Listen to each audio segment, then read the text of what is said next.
Maayong adlaw, kung Kristohanon ka og murag layo ang kalinaw, ang kalipay, ug ang presensya sa Dios, pamati sa makadiyot, dili ni para hadlokon ka, dili ni pasabot nga naa kay demonyo sulod sa imo, kini mga signs nga ang imong espiritu nanginahanglan og atensyon. Una, kanunay ka masuko ug dali ka matrigger, ang kalinaw sa kasing-kasing murag na wala na. Ikaduha, bugat na kaayo ang pag-ampo, ang pulong sa Dios, dili na makalipay sa masawna. Ikatulo puno ang imong hunahuna og negatibo nga hunahuna, murag walay paglaom, murag walay pulos. Ikaupat, balik-balik nga sala nga kabalo ka sayop, pero murag dili nimo mapildi. Ikalima, galikay ka sa fellowship, galikay ka sa simbahan ug sa mga tawo nga motabang unta sa imong pagtuo. Ikaunom, murag wala na'y konsensya kung makasala, ang sala na himong normal.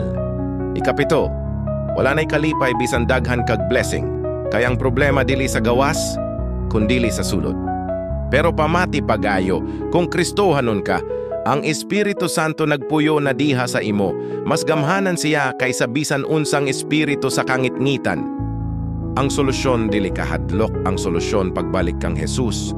Hinulsol, pagampo pag-usab, ablihi pag-usab ang pulong sa Dios. Kay ingon sa Biblia, submit yourselves to God, resist the devil, and he will flee from you.